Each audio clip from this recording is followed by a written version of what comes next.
Chapter 6: Harassment, Violence, and Censorship. Perhaps the biggest swirl of controversy around Gamergate was centered on the question of whether it was a harassment campaign, and whether that harassment campaign was racist, sexist, misogynist, and so forth. Many seem to think that it was some outpouring of grief by cis-het white male gamers at being intruded upon and losing a position of power. Needless to say, I do not believe that it was, and I think it can be shown that it was not. Still, despite that, people on all sides did suffer some genuine harassment, and it is all but impossible to tell, in many cases, where that harassment came from. That this was allowed and used to derail the possibility of debate and détente was one of the greatest tragedies of the whole affair for me. It was wrong that Gamergate had to constantly swap down these accusations and demonstrate their bona fides, while their opposition did not, despite much more visibly doing harm. There are, and remain, genuine discussions and debates to be had about corruption, ethics, censorship, diversity, and safety on the internet. Perhaps one day we can have those conversations. Recently there have been some signs that the two sides, in a more general sense, are becoming willing to talk. I hope it succeeds. Was Gamergate a harassment campaign?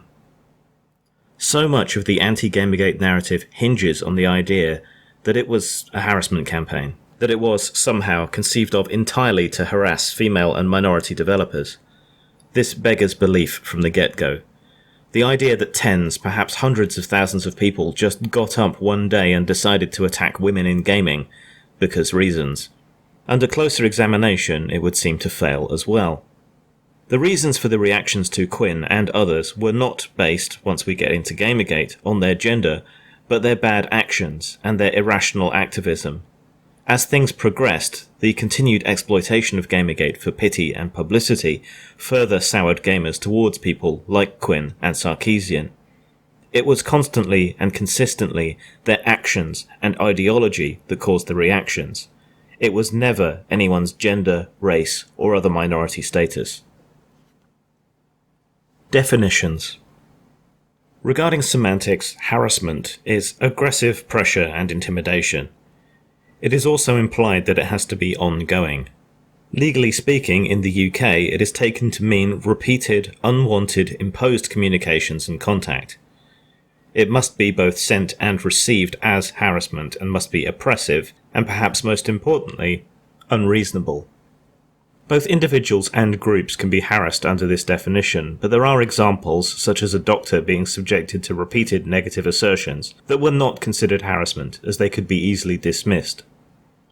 It also does not seem to be harassment when you are drawing attention to someone's wrongdoing or arguing with them. It's not harassment to disagree with someone or to say that they suck. It would be libel, or slander, depending on the context, to accuse someone of something if it were untrue, but not if it were true or seemed to be true to a reasonable person. Harassment, then, is something rather particular. Argument, disagreement, even en masse, cannot reasonably be construed to be harassment. When you have engaged in bad actions, when you are or have become a public figure, and you participate in controversial topics and ideological posturing, opposition cannot usually be considered harassment.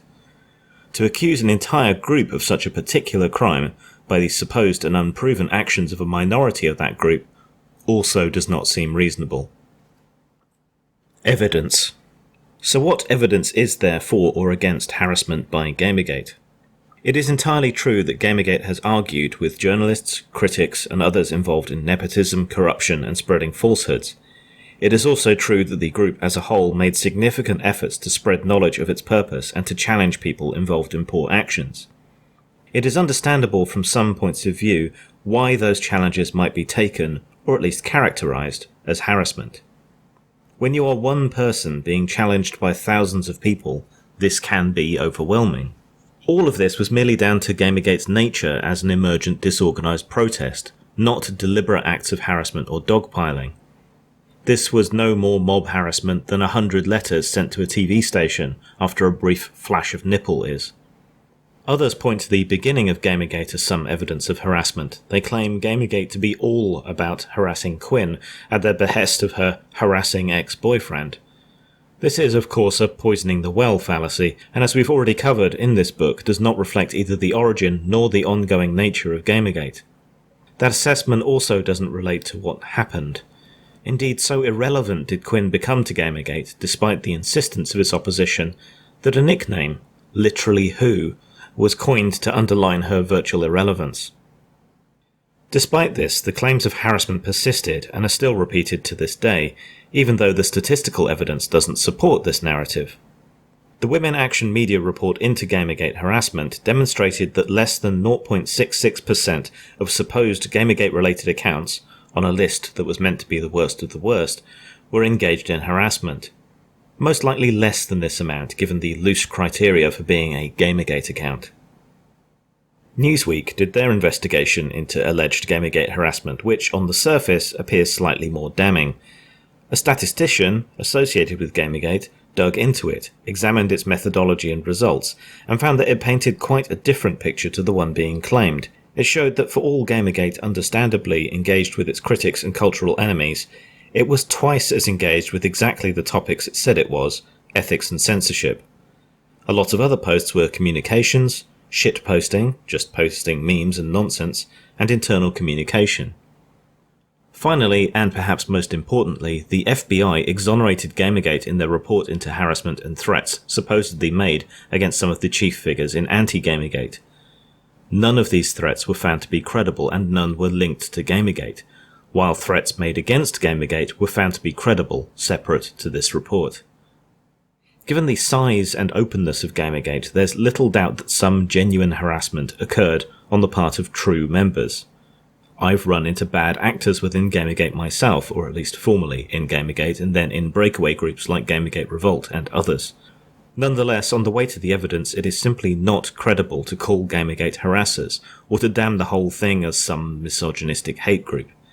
The evidence simply isn't there. Quite the contrary. Gamergate Harassment Patrol.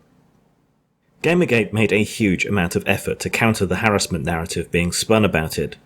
They shouldn't have had to, as there was no evidence, but the accusations were effective and did create problems for the movement as a whole. None of these counter-efforts made much difference to that narrative, in the same way that Not Your Shield were dismissed as sock puppets, internalised misogynists and Uncle Toms by white male middle-class hipster social justice warriors, so the Gamergate Harassment Patrol was similarly dismissed or ignored, even blamed. The point of the Gamergate Harassment Patrol, started by All Sail Hayton, was to collectivise reporting of genuinely abusive behaviour and trolling on Twitter. Attention would be brought to such conduct, and the Anti-Harassment Patrol could then mass report it, gaming the Twitter report system at the time to help ensure that action was taken. This was incredibly successful in dealing with a great many trolls and abusers who were trying to latch onto or exploit the tag, but as mentioned before, it did no good. As a result, the effort began to fall away, as their efforts weren't being recognised and were being blamed for harassment, as well as being undermined from within Gamergate by the free speech extremists. Why labour so much on behalf of your enemies when they won't acknowledge your efforts or apologise for implicating you in mass harassment? Still, this demonstrates a genuine and successful effort by Gamergate to prove their good faith, and to take collective action against actual harassers, even if it was ignored. Trolling. Trolling is a venerable institution online, going back at least as far as the Usenet. The term's usage has changed over that time, but internet veterans and people steeped in internet culture still use it in its original meaning. I would define that as the practice of creating, usually insincere, provocative posts online to garner an emotional reaction and create controversy. For example, back in the day you might have gone onto a Christian news group on Usenet and posted a polemic in favour of abortion, then sit back and wait for the reaction.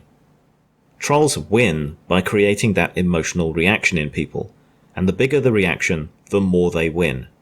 They also win by fooling people into taking the ridiculous seriously. Trolls are often attracted to drama. In situations where people are already arguing and fighting with one another, they're far more vulnerable to trolling and far more willing to take extreme points of view at face value. This is especially true if it paints the enemy in a bad light. They're also far more willing to go along with extreme points of view expressed or apparently expressed by their own side. Troll has also become a go-to insult used to dismiss anyone who disagrees with you, as noted by Richard Dawkins. It is not truly that difficult to discern a troll from a sincere dissenter. Mistakes will be made, but it usually takes only a few interactions or a couple of clicks to discern the real nature of a troll account. Dismissing those dissenters on grounds of being a troll is a cheap dismissing tactic. Equally bemusing is when people take obvious trolls seriously as an excuse to push their agenda. The tactic for dealing with trolls has always been don't feed the troll. In short, if you don't reply to them and don't give them attention, then they get nothing out of it and they drift away. This works. It is the only way of dealing with trolls that doesn't compromise the free and open internet. Other methods of dealing with trolling tend to rely on compromising the things that make the internet such a powerful and free place. Anonymity, for example. Despite this, there has increasingly and for some time been pushback against this sage advice, particularly from feminist commentators and those pushing to censor and control the internet. Even worse, the high-speed, click-driven attention economy of the current news cycle has made a paradise for trolls. The media are looking for absurd and extreme points of view to parade on the social media freak show in hopes of going viral. This has increasingly resulted in even credible news companies being taken for a ride. Even worse, there is increasingly a tendency for commentators and columnists to engage in symbiotic trolling. Rather than don't feed the troll, people seeking an adverse reaction parade their weaknesses and buttons to be pushed in public. They write deliberately nasty and provocative articles, essentially trolling or baiting themselves, and then reap the adverse and troll reactions as justifications and to draw more attention and sympathy. This is a kind of extreme version of Lewis's law, itself already logically invalid. Sadly, this troll farming works, even when the trolls are exposed as the insincere, pathetic human beings that they are. Needless to say, the Gamergate controversy attracted a lot of trolling against all sides. It was perfect as an environment for the trolls to operate in. People were angry in large numbers about things they genuinely cared about. It was all over the internet, and getting into the media, maximum potential exposure. It even began to create law enforcement reactions at an even larger scale, further spurring trolls to up their game. Gamergate found itself in no small part in conflict with what might be termed 3.5 wave feminism. Gamergate was ruthlessly egalitarian and truly diverse in just about every way, while this emergent new wave of feminism was and is steeped in a victimhood culture. It acts as though the world is just as dangerous for women as it was in the 1950s. It is also characterized by ironic misandry, sexism, racism, and other bigotry, just against culturally acceptable targets. An online feminist or other social activist might as well be shooting up a flare asking to be trolled, and then explaining in detail exactly how best to get them into a tizzy. Trolls and bullies will home in on whatever weakness you might have. If you're fat, they will call you fat. If you're gay, they'll use homophobic insults. If you're black, they'll call you a nigger. It's all meaningless, they're just going for whatever will make you lose it. But the art of discerning trolls and understanding what they're about seems to have been lost. Those opposing Gamergate repeatedly took trolls seriously when it suited them, and dismissed honest interlocutors as trolls when it suited them. And they blamed Gamergate for every anonymous troll that ever called them names. It was thoroughly dishonest, and even when this disingenuous treatment of trolling was exposed, such as Jace Connor's, somehow nothing changed. If anything, the trolling was taken even more seriously. Even entirely spurious and hyperbolic death threats from anonymous trolls were taken seriously, used to justify police bodyguards and increased security measures for people like Anita Sarkeesian, even with no credible threats. The trolling around Gamergate was perhaps the thing that most derailed the movement and gave its opponents the most ammunition in the public eye. Frustrating as this was, for people that understand the internet, it allowed Gamergate to be mischaracterized as a hate group to people who didn't understand the internet. It allowed trolls to just drop the tag into whatever they did to stir the pot, knowing people would take it seriously and spread it around. Trolls can, however, use their powers for good. High-profile trolling, such as that done by Godfrey Elfwick and similar, has exposed problems with the news media. their dishonesty, credulity, and lack of research. People involved in Gamergate also use trolling tactics to expose genuine abuse, as we'll discover later. Most recently, a furore around Far Cry 5 was revealed entirely as a trolling effort. That in turn exposed double standards in game criticism, especially around race issues. Shockingly, nobody learned from this, and the same trolling effort was seemingly repeated about news of a new Wolfenstein game. All of this despite protests about Resident Evil's African setting being taken seriously. Similar accusations have dogged previous Far Cry games, despite their exotic settings and strong ethnic supporting casts. Perhaps the reason Ubisoft chose white Americans for their villains this time around. I mostly find trolling tiresome since it gets in the way of discussion. I'm pretty good, if not infallible, at detecting trolls, and know enough to mute rather than block them. The devaluing of the term to mean anyone who disagrees with you, its use to dismiss honest and sincere arguments, is the worst part. While trying to engage honestly and sincerely, I, myself, have often been called a troll. I think it merely salves people's consciences and egos to be able to dismiss anyone and everyone this way, especially if they have good arguments.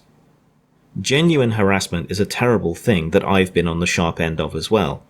To conflate that with trolling seems utterly disingenuous. Sock puppets. Sock puppeting is creating fake accounts in addition to your main account. People use these kind of accounts for all sorts of things. Unscrupulous authors, podcasters, and video makers use sock puppet accounts to boost their review counts and vote up their content. Political movements can be astroturfed and made to seem much more popular by legions of fake accounts. It has even been suggested that intelligence organizations use legions of sock puppet accounts in comment sections and on social media to try and manipulate public opinion. This is something that has been lent more credibility by social experiments by Facebook. About Gamergate, people within the movement were constantly accused of using or being sock puppet accounts, especially regarding the Not Your Shield tag. It seemed that anti-Gamergate simply refused to believe that any marginalized people could take up against them. They couldn't seem to comprehend that there were people of minority status who felt represented, didn't care about representation, or who just wanted to be treated the same way as everyone else. This forced women and minorities associated with Gamergate to out themselves by posting photos, which in turn made them more vulnerable to being doxxed and otherwise attacked by their opponents.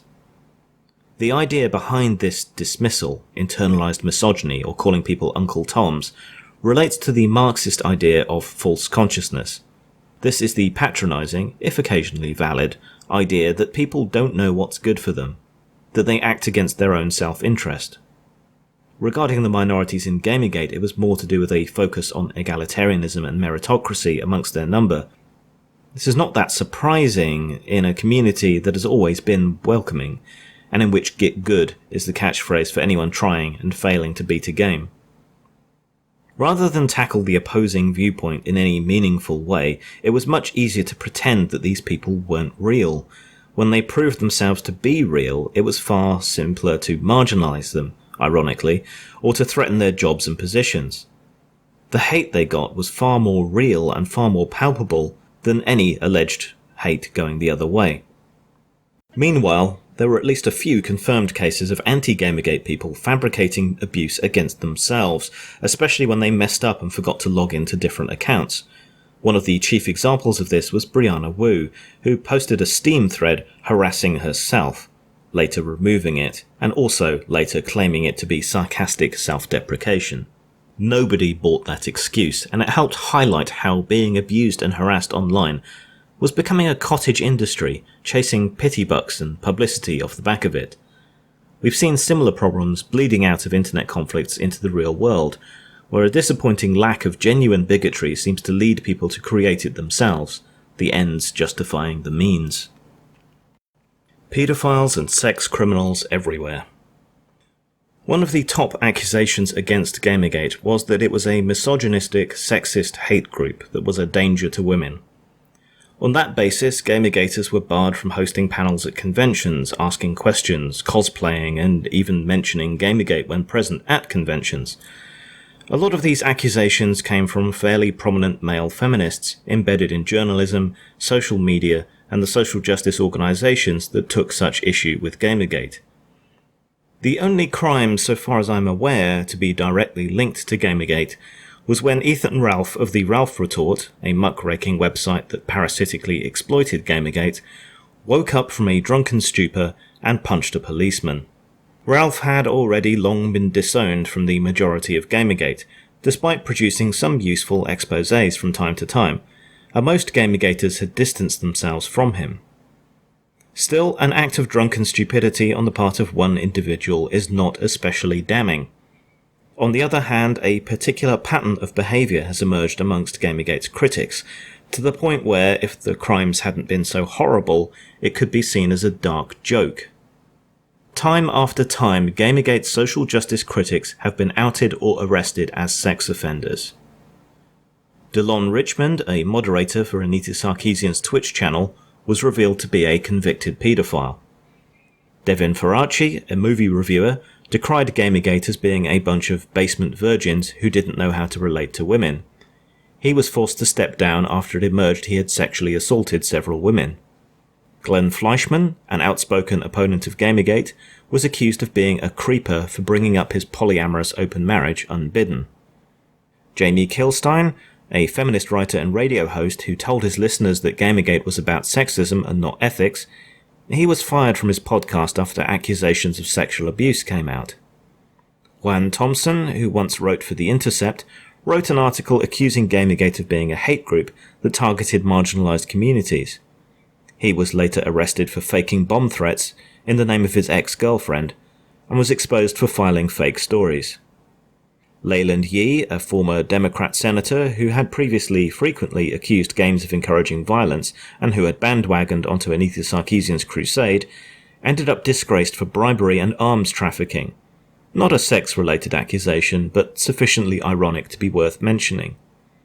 Matt Hickey, a journalist who described Gamergate members as future rapists, turned out to be a serial rapist running a fake porn company.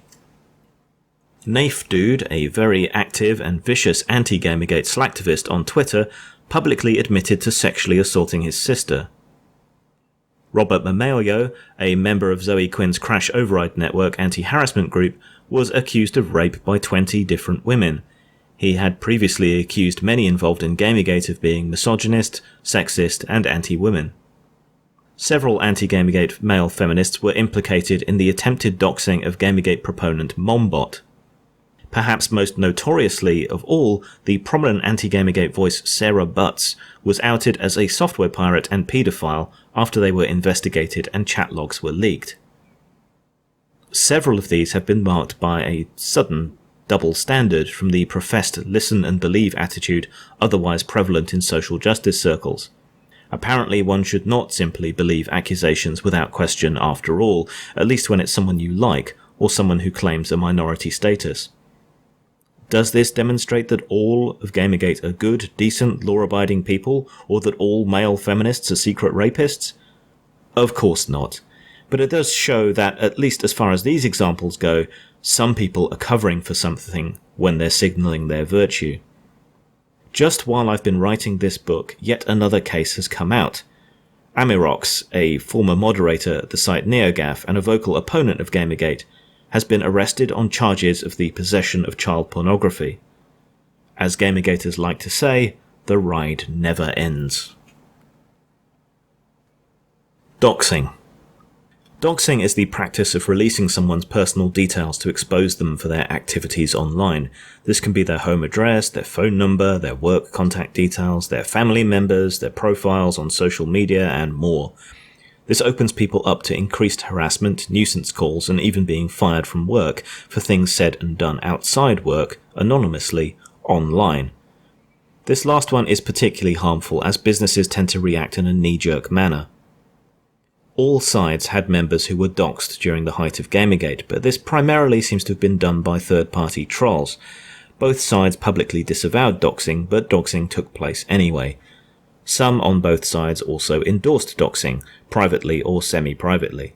This helped fuel some splits within Gamergate.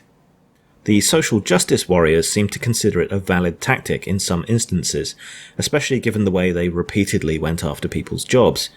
Apparently there were no bad tactics, only bad targets. Indeed, some of the most prominent anti-Gamergate people were discovered to be engaging in these very tactics through the con leaks and the Zack attack. Gamergate, through being much more steeped in an internet culture of anonymity, was a great deal more angry about doxing and very much against it. When Brianna Wu's docs were posted on 8chan, board members repeatedly spammed the conversation thread to push the information off the server. The Gamergate Harassment Patrol made doxing a particular target of its actions. Those who engaged in or supported doxing came in for massive condemnation by the majority of Gamergate, and ended up splintering off into the more extreme Gamergate revolt, as the rest of Gamergate would not tolerate them. A lot of doxing and hacking seems to stem from the non-Gamergate Baphomet board, but Gamergate was made to carry the can for it, much to Baphomet's frequent delight. For me, doxing and the controversy around it underlines the societal crisis we're facing as our public and private lives collide. People's social media profiles are being trawled by companies before they hire them. People are being fired over opinions expressed outside of work, on their own time, and their personal, ideological beliefs.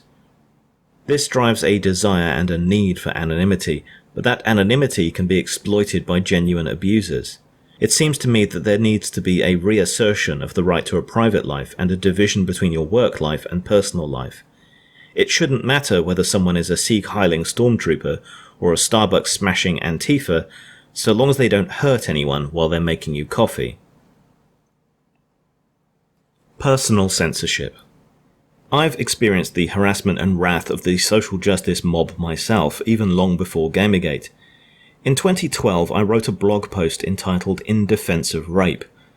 This, of course, wasn't defending the real, physical act of rape. Rather, it was defending the use of rape in stories, games, and other media as a topic for examination and dramatic use. I'd already been running into the nasty end of the social justice mob since around 2010, but this incident is what boiled it over. Before this, they had been a tiny fringe of lunatics that nobody worth a damn took seriously. As a result of that blog, people put together petitions to have me fired or to deny me work from companies that had employed me freelance in the past. They accused me of being a rape apologist and, even at the height of this nonsense, of being a rapist, completely without evidence. I have no idea where that came from. People who never knew me pretended they knew me and made up stories. All of this was uncritically believed. I got messages and emails threatening me and threatening to rape my wife and me to see how I liked it. These were spurious trolls, of course, but it was the kind of thing that people freaking out at me claimed to be against. But they themselves had unleashed it on me. It's okay when we do it. People even went back through my old work, going back 10 years or more, looking for anything and everything that could be interpreted, however uncharitably, as being questionable through a social justice lens. Humour, however crude, was taken seriously, so long as it suited the narrative, and they read all sorts of things into my writing that simply weren't there. Ever since then, everything I have ever done or said has been held under a microscope, and these spurious accusations have flared up time and again. Whenever I have made satirical games or offered free material, it has been downvoted, given 1-star ratings, and ranted about. There are hate posts everywhere, and I've had material censored from sales outlets by outrage merchants and pressure from other games companies. Possibly antitrust, but on a small publishing scale, there's not a lot you can do about it. All of this for merely defending the right of artists to have access to the full gamut of free expression. It's absurd, like insisting a painter isn't allowed to use burnt umber in their paintings. It primed me to be sympathetic to Gamergate, as they fought similar battles in similar arenas. I can tell you from personal experience that the things Gamergate was concerned about absolutely have merit. Real harm is being done to many creative enterprises by the intrusion of politics and activism. The battle for Wikipedia. For all that the internet is an incredible information resource, it has choke points for information, commerce, and news. These are places that a lot of people refer to and which are treated uncritically, or which have a disproportionate effect on opinion making.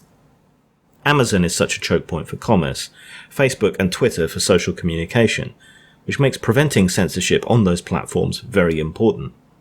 As a general purpose information source, there's Wikipedia. For a somewhat openly editable resource, Wikipedia is incredibly well trusted. This isn't entirely without justification. For all that there is a lot of academic snobbery about Wikipedia, it has consistently been found to be as or more accurate than other encyclopedias. This is generally right, particularly when it comes to mathematics and scientific entries, but it breaks down completely when it comes to contentious social and political issues.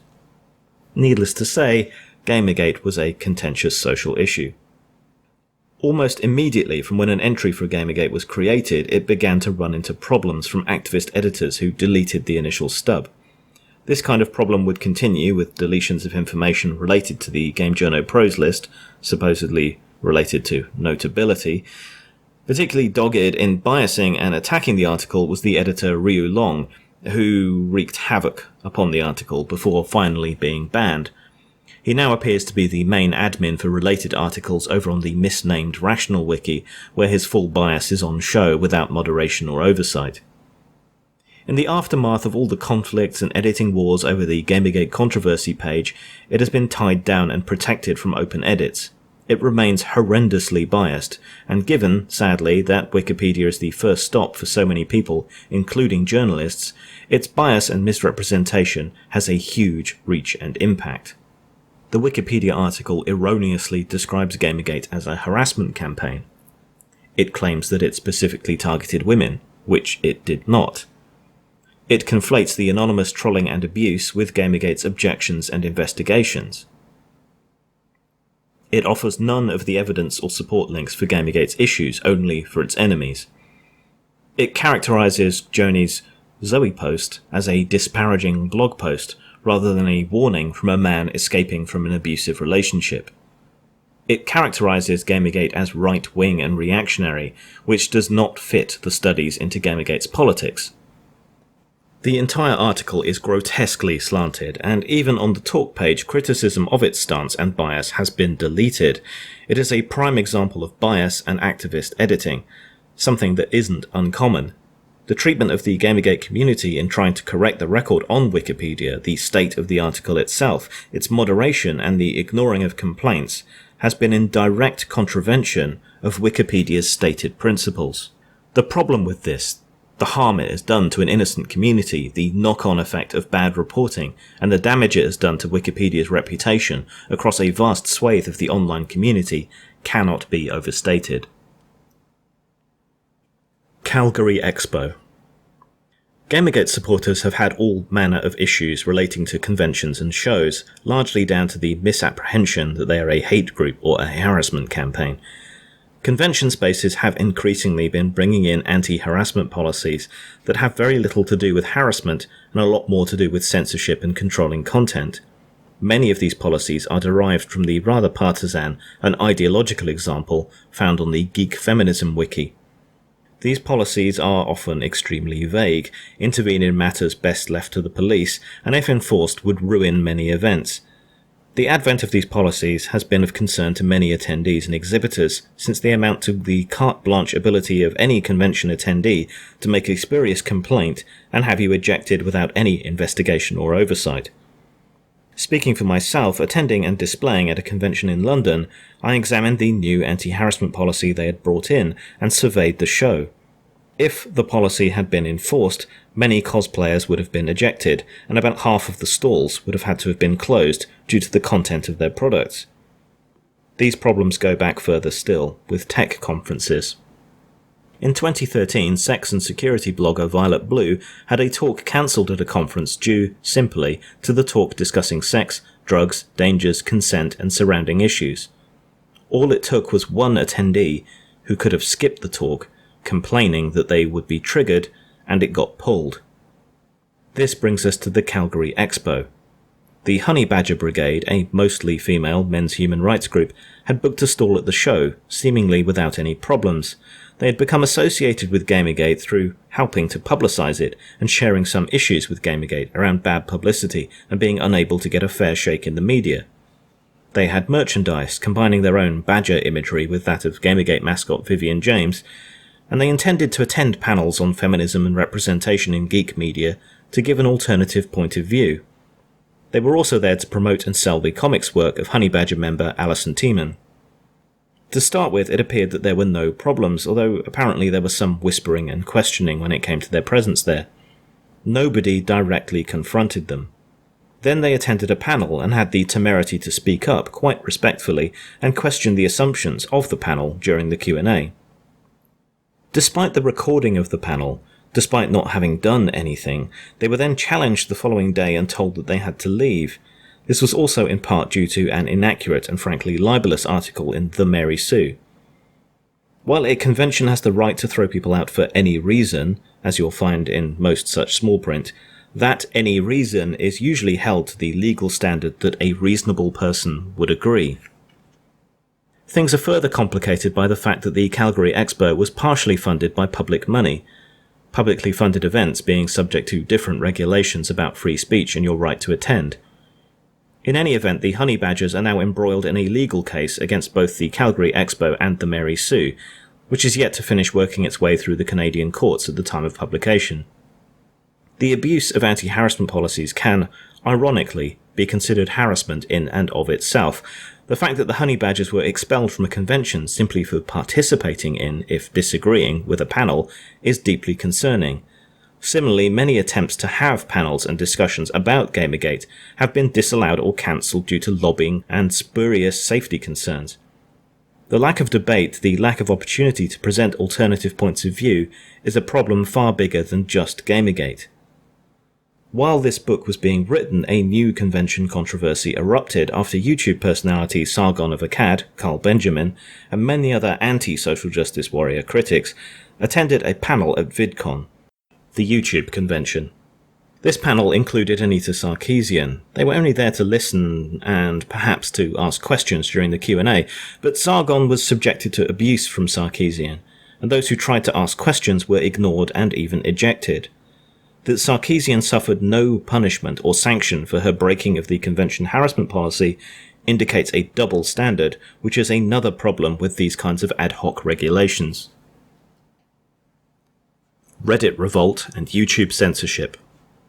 The atmosphere around Gamergate has contributed to a much broader problem online and in social media around safety, harassment, and the seeming incompatibility between ideological, commercial, and user desires. A skirmish that occurred alongside Gamergate that exemplified this clash was the Reddit revolt.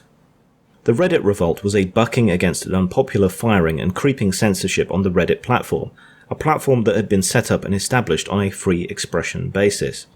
When well-liked Reddit employee and force behind its popular Ask Me Anything section, Victoria Taylor, was fired for opaque reasons, that immediately fell under suspicion. As a protest, at least 300 different subreddits went dark, reducing traffic and registering their disapproval of this being done.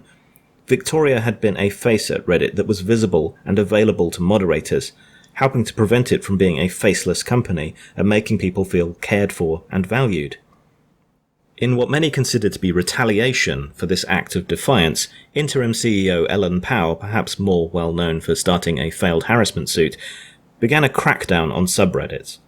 This included many of those that had protested the firing.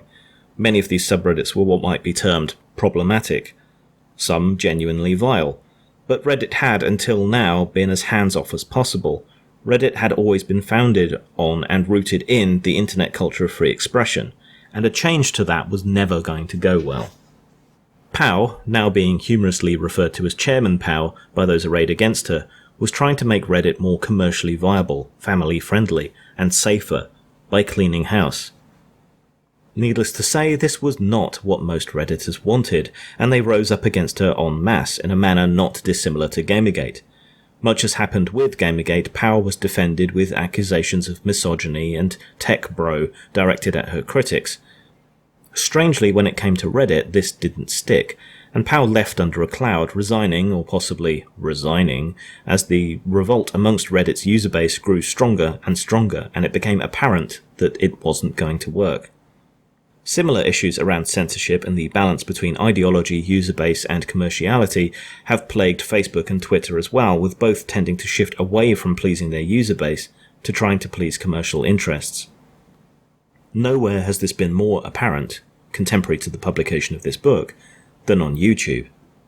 YouTube has become hugely important as video content has become more viable and ubiquitous with the spread of higher speed internet on a larger scale basis.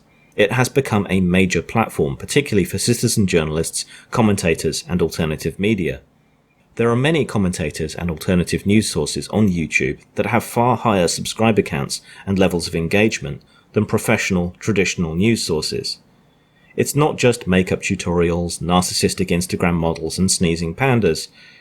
To many, this has been incredibly liberating, and for successful YouTube personalities, the ability to make money through advertising on YouTube allows them to make it their full-time career.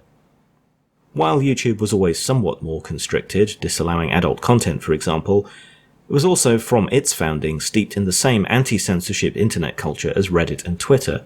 It was an open platform for people to share with the minimum of disruption and oversight.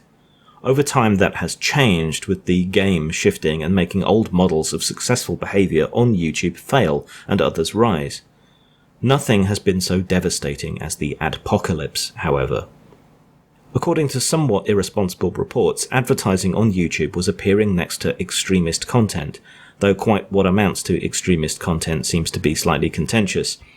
The definition has varied from far-right channels and content to ironic racism and even men's rights proponents. This is a hugely broad area of space to be labelled extreme. Individual YouTube personalities have also come under attack, most notably YouTube star PewDiePie, for his edgy humour and use in particular of Fiverr to expose just how willing people were to do terrible, silly things for as little as $5. Some of this appears to be jealousy from the legacy media, unable to compete with or understand the rise in new media. Some of it appears to be a lack of understanding, failing to recognise that advertising is placed by an algorithm and does not imply endorsement. Some of it appears to be the same old pursuit of clickbait headlines. Whatever the cause is, the effect of these faux concerns about safety, extremism, and un-PC views has been devastating. The meaningless scandal sucked advertising money out of YouTube, dropping some channels' income from a respectable living to virtually nothing in the space of a handful of days. This crisis has massively hit, in particular, current affairs channels, commentary and criticism channels, horror channels, and many others. YouTube has gone from being an open platform to a massively over-curated platform that shies away from monetizing things on an absolute hair trigger. Hopefully this will shake down over time, but it does illustrate exactly how harmful to a platform and its user base such panic-led censorship can be, and how Gamergate's concerns are valid in a broader context. Con leaks and Zack attack. So far, we've mostly talked about the accusations made towards Gamergate and the lack of evidence that Gamergate as a whole was involved in any genuine harassment, doxing, or threats. We haven't examined the threats and actions from the other side so much, save the history of Zoe Quinn. As with the accusations made towards Gamergate, it's impossible to tell a lot of the time where the abuse coming the other way genuinely comes from, due to internet anonymity.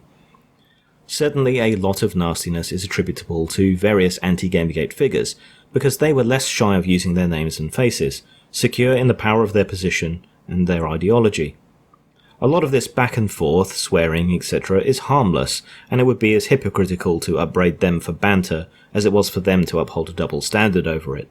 There are two cases, however, in which we have unimpeachable evidence of bad faith action on the part of people in the anti-Gamergate grouping. The con leaks are perhaps the biggest deal about Gamergate as a whole. Con, a little on the nose for an acronym, stands for Crash Override Network. This was the supposed anti-harassment scheme and group set up by Zoe Quinn and friends to aid victims of online harassment.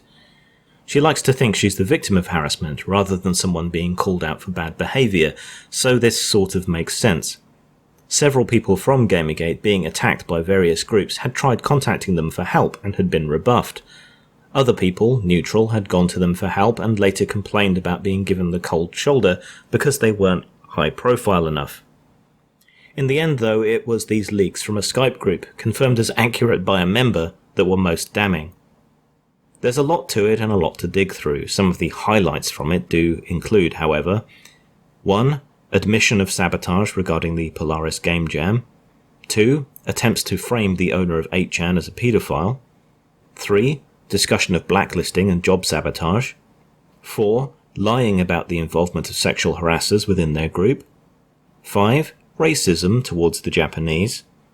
6. Randy Harper engaging in doxing of Gamergate members, supported by Catherine Cross. 7. Targeting of feminist game critic and presenter Liana Kersner for being the wrong kind of feminist. 8. Threats of violence, harassment, and more. In short, everything they ever accused Gamergate of doing, they were engaged in themselves, and even under the auspices of a supposed anti-harassment group while they were doing it.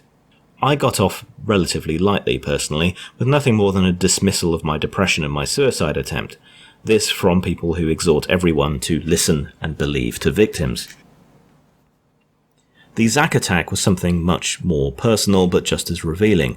This was an elaborate sting operation set up by a Gamergate member called Mombot. Mombot claims to be a Japanese woman, a medical translator, and a mother. As a member of Gamergate, she has been something of a thorn in the side of anti-Gamergate for some time. As a woman and a racial minority, at least in the USA, her mere existence challenges the false narratives about Gamergate that they have spread. Whether Mombot genuinely is any of these things, I couldn't tell you, but, perhaps emboldened by the exposure of Alison Prime as a catfish, anti-Gamergate decided to try and go after Mombot. Multiple times Mombot came under attack and was told she was fake. Some of her attackers claimed to know her real identity. This struck her as hypocritical coming from supposed feminists and from people who claimed to be against harassment and doxing. As a result, Mombot and another user named Rudderhouse set out to create a trap. One would ally themselves with anti-Gamergate and feed them false information, while Mombot would archive this information and release it once they tried to blackmail or dox her. Over several months they built up a fake dossier called Zachary Miller, complete with an embarrassing social media presence. They fed this to the anti-Gamergate people they considered to be the nastiest and most over-eager to go on the offensive. Those targets fell for it hook, line and sinker. In the wake of the con leaks, things were rather heated, and since Mombot had been amongst the first to publicise those leaks, she came in for a rather concerted and vicious attack. It was in this context that the final step of the Zack attack was triggered. The anti-Gamergate group, including noteworthies such as Izzy Galvez, internet abuse specialist at Amazon, and Pal Hofstein, creative director at Ubisoft, went in for the kill. Mombot faked Twitterside and deleted the fake accounts to make things seem more real. The anti-Gamergate people celebrated their victory, but it was short-lived as the truth came out and they were revealed as harassers and doxers by a second set of leaks. In both of these instances, there is direct absolute proof of collusion, harassment and doxing, yet nobody appears to have lost their jobs or to have been disciplined for what they did. More double standards. Meanwhile, there remains no evidence directly linking Gamergate to any genuine harassment, something rather remarkable for what was an open hashtag that anyone could use. Cashing in, from Milo to Sarkeesian. Depending who you ask and when you ask them, Gamergate was either a tremendously important socio-political movement with implications reaching as high as the US elections, or a meaningless internet slap fight. Whichever way you look at it, it was ripe for exploitation when it was at its height, and it continues to pull people's attention. Gamergate has been amorphous and indistinct enough, at least in the mass media view, to fuel pre-existing narratives, to push ideology, to draw clicks, and to be blamed or lionized for anything and everything. It is a great source of sympathy, outrage, virtue signalling, and pandering on all sides. Gamergate's desperation for the faintest inkling of fair treatment, or to get its genuine message out there, also made it extremely vulnerable to exploitation. Despite warning about that, I was one of any number of people who let it slide for the sake of expediency. Even now, looking back, I'm not sure if that was a mistake or not. Milo and the New Right. One of the main reasons Gamergate became erroneously connected with the right wing is down to the support and intervention of controversial right-wing and flamingly homosexual journalist Milo Yiannopoulos. At the time, Milo was working for right-wing mouthpiece Breitbart, a tiresome online tabloid which, despite its turbo-Hitler rightward slant, does still occasionally produce some useful journalism and commentary. Whatever else you might think of Milo, he certainly has a nose for controversy and appears to have seen multiple opportunities for himself, Breitbart, and the right wing in Gamergate. As a result, Breitbart was the first, and practically the only, site to give Gamergate a fair shake, and to provide it with consistent support right up to the present day, in stark contrast to other outlets. Now, this was very strange, especially given Gamergate's leftward slant in its membership and politics, but both Breitbart's wingnuts and Gamergate's activists both had issues with political correctness gone mad, and the anti-intellectual, anti-debate attitudes of social justice activists. There was a common cause in anti-censorship and free expression. Gamergate's objections might not necessarily have been towards the goals, but rather the methods. The right-wing's objections might have been to both, but Gamergate and the populist right had a common enemy in the censorious authoritarian left, and a common cause in more libertarian cultural attitudes. It's important to reiterate that this did not make Gamergate right-wing, and that's true of much of the online counterculture, a mistake repeatedly made in the book Kill All Normies by Angela Nagel. Many of us in Gamergate were wary of this development, with good reason, but this was ultimately a beneficial circumstance for Gamergate, even though it got tarred as right-wing and reactionary. Gamergate was never going to win the hearts and minds of the social justice warriors and their camp followers anyway. There was no real point courting them. The movement's willingness to align on a handful of issues, regardless of other politics, stood it in good stead and allowed it to accept support from the right without compromising its ideals. This also helped to expose its enemies. However, Breitbart and Milo weren't doing this out of the goodness of their hearts or through a devotion to objective journalism. Milo could afford to be objective about Gamergate because it was a raid against people that he regarded as the enemies of the right. He didn't need to agree with Gamergate to land a blow against their mutual enemies.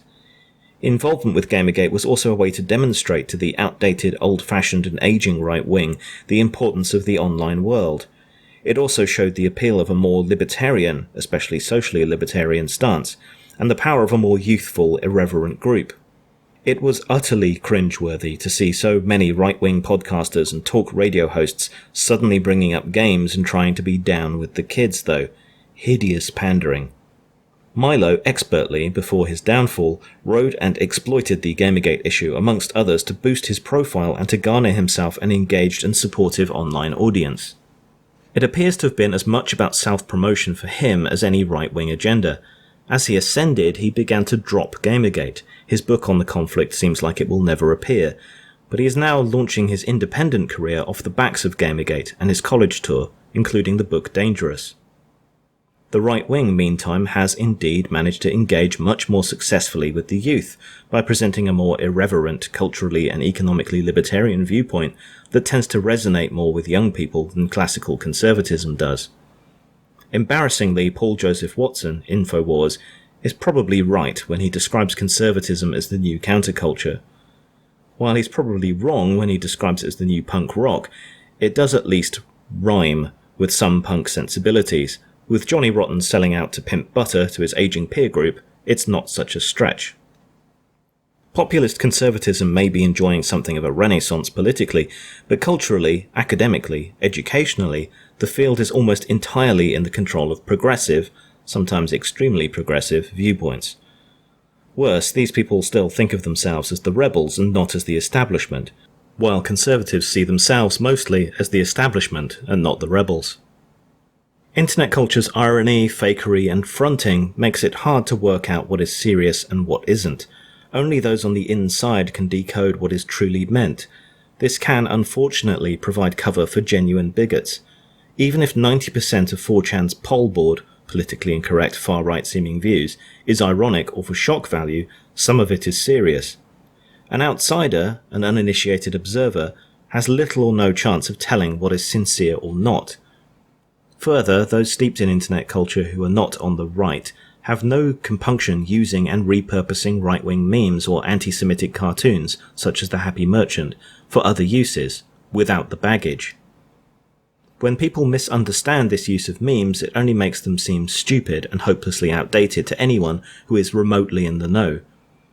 To the extent meme magic had any pull on the US election, it was only this, making Hillary Clinton look hopelessly out of touch. This same cluelessness in other arenas has helped feed the rise of the alt-right. This started out as perhaps something more of a libertarian alternative to the cucked centre-right, and slid even more rightward as ironically as it was accused of virtual or literal Nazism. At least that's how it occurred in the public eye. It is perhaps more accurate to say that there was a fight over the meaning of the term between the populist right and the far right. The far right won out in the end, ironically with the help of liberal media. Gamergate may not have been right-wing as a whole, but parts of it were, and many people were pulled to the right by the sheer disingenuous nature of the media and social justice activists towards it. Meanwhile, the right certainly learned to tap into the online and youth spaces in a way that put their opposition to shame, and they acquired the skills of meme-making and shitposting. All of this was avoidable if only regular media outlets had given Gamergate a fair shake in the first place. So much of this was a monster of their making through their bias, their censorship, and through the Gamers Are Dead articles. Brianna Wu. Brianna Wu is an absurd and frankly tragic figure who successfully managed to self-insert themselves into Gamergate as a form of self-promotion. They are now, at the time of writing, trying to parlay their self-inflicted victim status into a political career.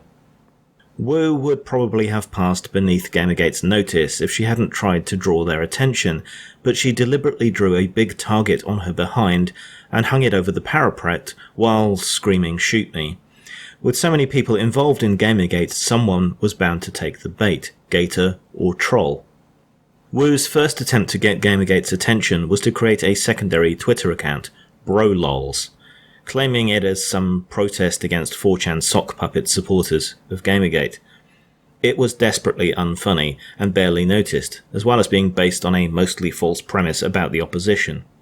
Wu then tried again to garner Gamergate's attention by posting a series of mocking memes, using an image, unfortunately, taken from an autism charity. This again went about as well as expected, ending only in more mocking of Wu and far funnier subversions of her attempts to create a forced meme. Following this, she was doxxed on 8chan's Gamergate board. This was condemned by Gamergate members, many of whom stayed up late into the night, spamming the docs off the board so they couldn't be seen or used. She was also hit on Twitter with spammed abuse and spurious threats, which apparently prompted her to call the police. These were also mass-reported and countered by members of Gamergate, but this was again conveniently ignored. Whoever this abuser was, they were not seemingly connected with Gamergate in any meaningful way. Wu managed to get attention from both the media and from Gamergate through a series of unhinged interviews on Huffington Post, David Pakman, and others. There she repeatedly blamed anyone and everyone Gamergate-related for the threats on her life, which nobody but her took seriously. Apparently for a good reason, since the FBI and other law enforcement agencies found nothing credible about them, something Wu, again, took issue with, making law enforcement rather than Gamergate the subject of her ire for some time, and leading to bewildered emails by law enforcement officials being made public. Since then, to anyone in the know, Wu has been something of a lol cow. She can be relied upon to say inane and silly things for attention, such as claiming the Nintendo character Samus is transgender, and to take nonsense far too seriously. Wu has been somewhat discredited by former employees, and has even clashed with others who have also attempted to exploit Gamergate to raise their profiles. Claiming victim status doesn't appear to have helped Wu's career. Her terrible game, Revolution 60, bombed, even without Gamergate's help to do so. Mass ranks of feminist support for the embattled developer never manifested themselves, probably down to Wu's obnoxious and exploitative personality. Wu does, however, seem to have managed to wangle themselves something of a career as a professional victim, telling sob stories about herself. That seems to be the basis upon which she is making this run on her state congress. It's an internet safety/harassment ticket, but rooted in inaccurate data about those issues and threatening privacy and freedom. Wu's ideas surrounding these issues appear to be dangerous and resource-consuming, demanding that law enforcement takes non-credible online threats seriously, treats spurious online threats the same way as in-person threats, and jails people for heat-of-the-moment comments. The threats to Wu may have been meaningless and harmless, but the threat Wu poses to a free internet, in the unlikely event of her being elected, is very real. It's a struggle not to be horrible to Wu. Their transgender status makes it very easy for them to cry bigot when you object to anything they do. Their appearance is wild, unkempt, and more than a little crazy. Unfortunately, the person is so tied up and entangled in their crazy ideas that to criticise the one is taken as abuse to the other. They're also married to Frank Wu, an artist caught up and involved in the whole set of sad puppies issues around the Hugo Awards in science fiction. I gave up trying to communicate meaningfully with Wu quite early on, just as well, since they quickly began using the blockbot. Randy Harper. Randy Harper is a sort of third-tier exploiter of the Gamergate controversy, below even Brianna Wu, but she is notable for a number of reasons. Those are primarily her creation of the good game auto-blocker, part of the disturbing tendency of people to deliberately place themselves in online echo chambers, and her founding of the Online Abuse Prevention Initiative. This is a group that has apparently done nothing, but is allied with the equally dubious do-nothing money sink, the Crash Override Network. For an anti-harassment campaigner, Harper has engaged in a tremendous amount of online abuse and harassment, running multiple people off Twitter with ill treatment and nastiness from herself and her follower base. She was even essentially forced out of the FreeBSD movement, to which she'd been contributing for some time, for self-aggrandizing claims and nasty behaviour. Despite all this hypocrisy, Harper seems to have been tagged along to various events and talks. She's been to Google, been involved in cons doxing and other bad actions, and still seems rather untouched by her terrible behaviour. The contention that she is an exploiter of controversy seems supported, even more so, by the fact that in 2010 she was reporting that she had never experienced harassment. Further, she said that women claiming so were seeking attention and publicity. Perhaps this was a self-fulfilling prophecy. Harper's listing of people as harassers, and the accessible nature of the blocker database, led me to send legal letters to both her and Oolon of the Atheism Plus blockbot regarding libel, which thankfully resulted in some changes. I should rather see such politically based blockbots removed altogether, as I think they create echo chambers, but there's only so much you can do. I also briefly fell for one of Harper's clogbots that posted nonsense to the Gamergate hashtag, something that many commentators have made a great deal of. What kind of person does that kind of thing though, and does it breach Twitter's terms of service? Catherine Clark and other politicians. Catherine Clark is a Democrat representative in Massachusetts and one of a number of overtly social justice warrior, post-third wave, authoritarian feminists found in modern politics. In the UK, her equivalent would perhaps be the MP Jess Phillips, who has made similar calls for increased censorship and control of the internet, all under the banner of safety.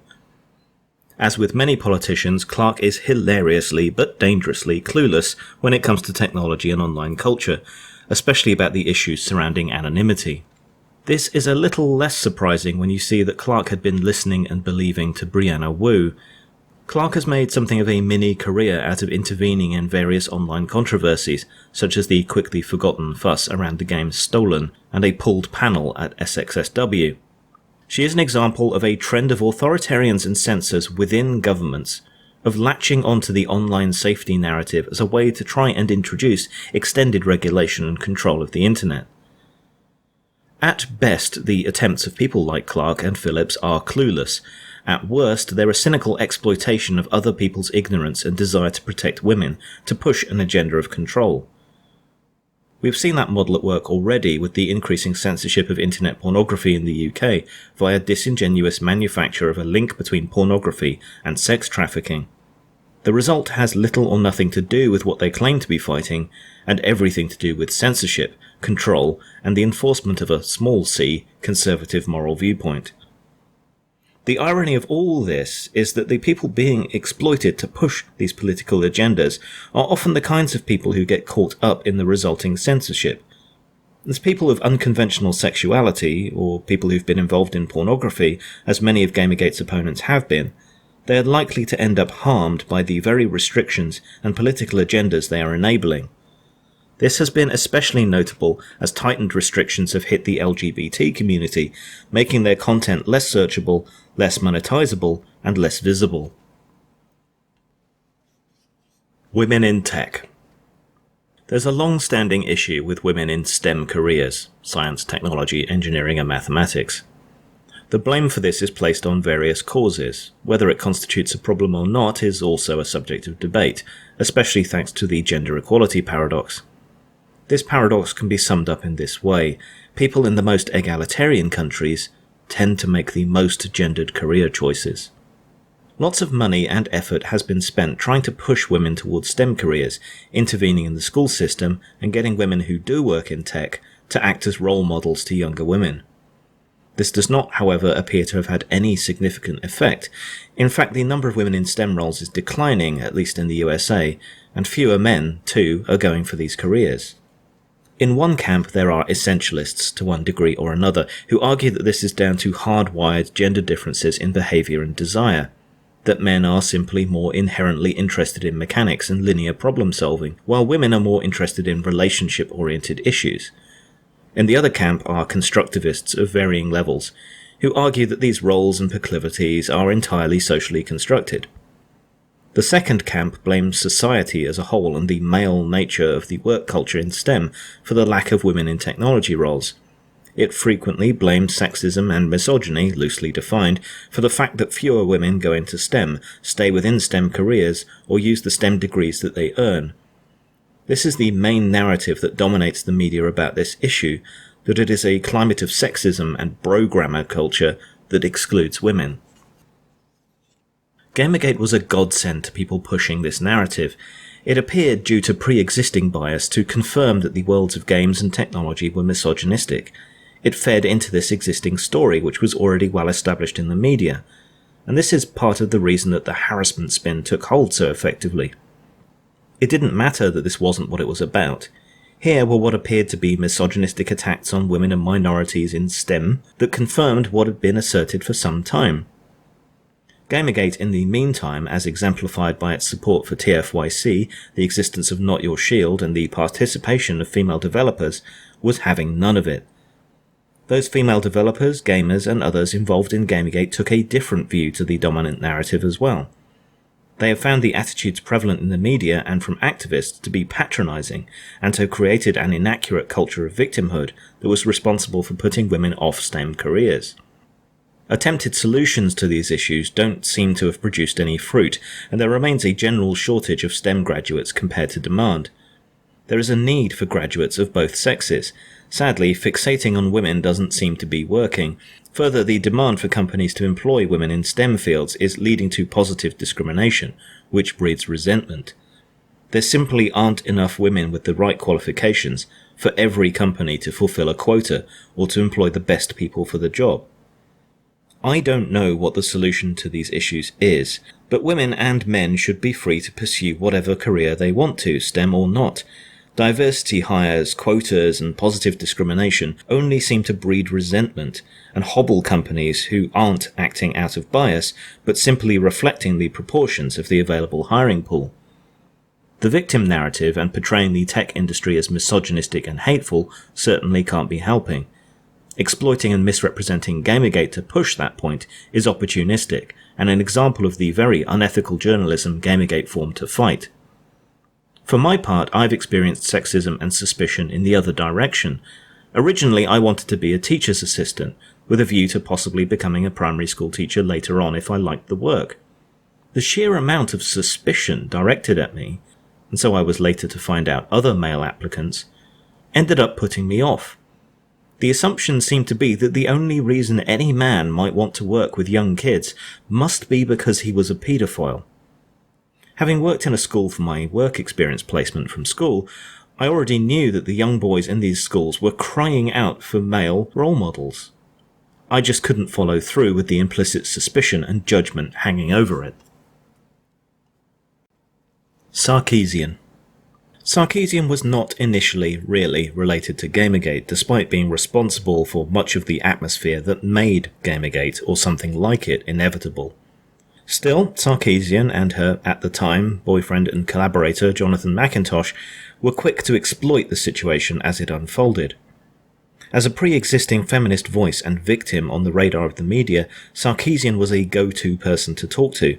Time and again she appeared on the news and in gaming outlets, name-dropping Gamergate as a source of abuse and reinforcing the harassment narrative. Companies and groups seeking to distance themselves from accusations of even tacitly supporting harassment sought to virtue signal by consulting with or donating to her organisation, Feminist Frequency. This also happened to a lesser extent, with others exploiting the situation, such as Quinn and Harper. Sarkeesian did very well out of this, perhaps most especially from Intel throwing money into the women in tech and online harassment causes, including Feminist Frequency. Sarkeesian and Feminist Frequency had a lot to gain by perpetuating the abuse narrative, financially and otherwise. Self-inserting into the controversy was a good way to do this, symbiotic trolling. There is no doubt that Sarkeesian was trolled, a lot. However, there are no known links to Gamergate in any of it. Sarkeesian was baited and disagreed with long before the advent of Gamergate. Little wonder with her public, fairly extreme feminism and repeated attacks on people's beloved hobby, both advertising a weakness for trolls to exploit and genuinely upsetting game fans. At one point, Sarkeesian published a week of harassment, hundreds and hundreds of tweets, which were at one point claimed to be due to Gamergate. I, personally, combed through the first 100 abusive messages and found zero with any link to Gamergate. Many of them were from burner accounts or low-post new accounts with various warning signs of being troll accounts. Amongst what was claimed to be abusive were also a relatively high proportion of things that were simply a disagreement or expressed anger. The claims of abuse are, and there's no doubt of this, being vastly overstated for activist and political ends. It's hard to believe that such misrepresentation of facts isn't deliberate. That's abuse of a kind and has negatively impacted hundreds, thousands of people. In fact, when it came to severe abuse, Sarkeesian and others benefited from the intervention of Gamergate, which was, however futilely, trying to counter the false narrative that it was a harassment group. Perhaps the best example of this besides the harassment patrol was when Sarkeesian came under focused abuse from a mysterious set of accounts, consistently linking to a set of web pages and articles about Sarkeesian. It was Gamergate, not Twitter, that successfully investigated this and found the culprit.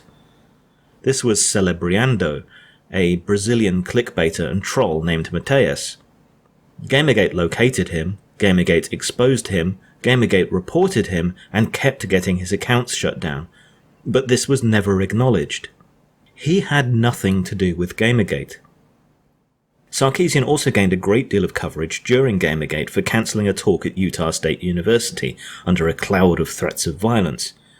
No law enforcement agency considered the threats credible.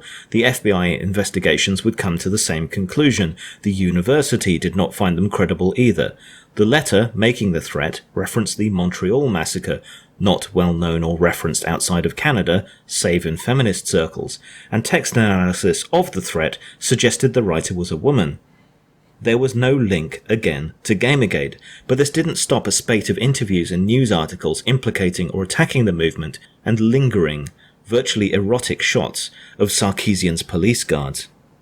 Time and again this was the story. The truth and complexity of what was going on was ignored. Gamergate's role in counter-harassment and its actual concerns were ignored. The story, ironically, of a damsel in distress was far more appealing and worth more to media outlets than the truth. This benefited people like Sarkeesian certainly, and to an extent you can't blame them for acting in their own self-interest. The news media, however, is supposed to report the news, not a news, and the repeated attacks on and misrepresentations of Gamergate only proved their point about media ethics and perpetuated the anger. This continues even to this day. Again, just while writing, there have been more developments around Sarkeesian. She had a panel at VidCon where, from the stage, she abused one of her biggest critics. After another panel, she bullied and abused a YouTuber named Boogie2988 for what he'd said during the discussion. It was also revealed that at a previous conference, she'd admitted it was never about the games, that she didn't consider her critics to be abusers, and it was always about cultural engineering. Despite her actions, she was not disciplined for her harassment, another example of an absurd double standard, and the fear with which she is viewed. The Sarkeesian effect. Feminist activists and dishonest clickbaiters were not the only people to exploit the Gamergate situation. Gamergate's desperation to be heard and listened to made it vulnerable to exploitation by outlets like Breitbart. Its need for solidarity and unconventional voices also made it vulnerable to scammers and catfish like Alison Prime. That sense of solidarity and need for alternative outlets also drove it to donate to many people and causes, without necessarily being sufficiently wary of who and what they were. A particularly upsetting example of this was the film project The Sarkeesian Effect. The Sarkeesian Effect was a project put together by Jordan Owens, men's rights commentator and activist against censorship of pornography, and Davis Orini, a right-wing commentator who flirts with white nationalism and race realism, though this was less overt at the time. The project was initially Owens, but Owen does not have a particularly strong or robust personality, while Orini is much more assertive and controlling. Orini joined the project on the basis of his supposed filmmaking experience, and to broaden the basis of support the two could get. The two managed to garner a great deal of aid through Patreon for their film project, and set about travelling to record the footage that they needed. There were almost immediately problems and clashes between the two, who had rather different visions for the film. Owen appears to have wanted to create something of a more direct exploration and refutation of Sarkeesian's claims, and an exploration around gaming culture and its criticism. Orini seems to have wanted to create something more of a conspiracy theory documentary, something he did finally do with his cut of the film, immersed in subversion. In the end, in my opinion, Orini exploited both Owen, who strikes me as a genuine and heartfelt man with a long history of standing up against censorship, and Gamergate, for money and notoriety. This was, unfortunately, at the clear and obvious cost of an effective film or counter-narrative. While the Sarkeesian Effect isn't an entirely worthless effort, it is by no means as polished or as effective as it should be, and was compromised in its mission by Orini's presence. This can easily be seen by comparing the two films, Owen's being far more effective, focused and polished, while Orini's is much more amateurish and less powerful. The Sarkeesian Effect project ended up being a disaster, and a source of much mirth-making by Gamergate's enemies and the ideological critics it sought to criticise. Worse, perhaps, it soured a large chunk of Gamergate on crowdfunding and donating to worthwhile projects. This book, for example, was crowdfunded, and came in for a great deal of criticism and suspicion for doing so. Realistically, not every project is going to succeed, but with so much at stake and so much attention, the cost of failure is absurdly high. Independent media and games rely on this new, freeing source of income, and the more people that become soured on it, the less opportunity there is outside of regular convention.